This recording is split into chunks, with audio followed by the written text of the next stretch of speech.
tax. I got to admit, I don't know much about capital gains taxes. There's certain taxes I don't know a lot about. But apparently, we're in some situation where we're supposed to consider this concept of divestment. I have a different understanding than some others might. I think that when I provide public information, this is not a divestment, this is the opposite.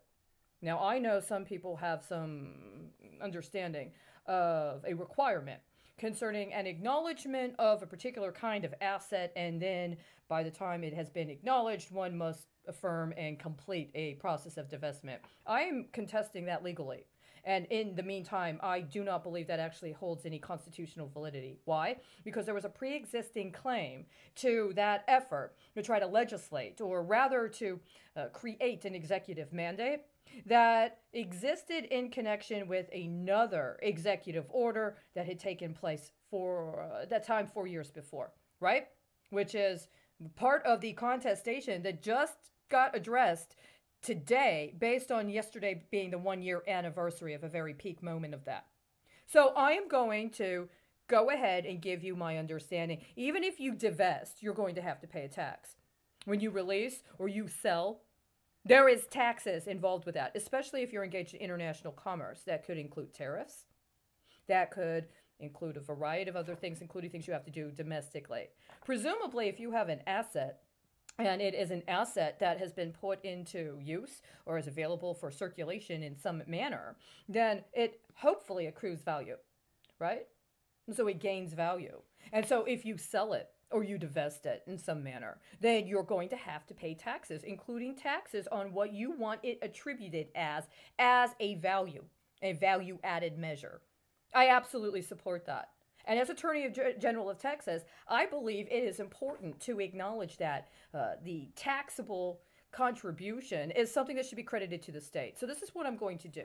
You're going to know that I have divested because I am going to recover assets that were illegally expropriated from the people of Texas and were allowed to be made available for something in a super constitutional process that violates international treaties and also is evidentiary of crimes within the United States. Technically, by the Constitution, treaty relations between sovereign nations are the realm of the federal government. The actual state itself does not have the constitutional authority to engage in treaty relations. If it decides to engage in some sort of compact or some sort of legislation concerning its relationship specifically with a foreign nation, well, that's another matter. And I have already issued a constitutional challenge to that effect, and I am still in the process of maintaining pursuit of challenging those constitutional effects. Specifically of concern is a meeting that was had between the alleged governor of Texas, Greg Abbott, in Israel in the beginning of 2020, during a time frame when there were very important matters that needed to be attended to in Texas. But for whatever reason, he had decided to go personally to Israel. The publicly available information at the time was that he was doing it in order to organize deals with small businesses and other business interests concerning energy. It just so happened that happened a year before the Great Storm of Texas and all of the ensuing matters associated with that storm hitting Texas, including the problems with the grid and including the problems with the regulatory agency, which calls into question a lot of administrative concerns, which then go into very significant constitutional questions, particularly around contracts and particularly around procurement. At this time, a novel thing happened. It never happened before that I had seen. Not only was there a time frame during which all of the cases on the Texas Supreme Court website were unavailable. There was no previous announcement that there was going to be an update to the database. They just weren't available. And I actually had a website that was not able to be accessed for a 3-day period, which happened to correlate with the time frame that Abbott was personally in Israel. Not only that, but on the other hand, online was available very easily a whole inventory of cases that formed the opinions that Greg Abbott had authored, or that the office under Greg Abbott had authored when he was Attorney General? Were they using the case opinions of the previous Attorney General of Texas as collateral on some sort of deal? I contend they were. That was not Abbott's. That was not Israel's. That was the people of Texas's.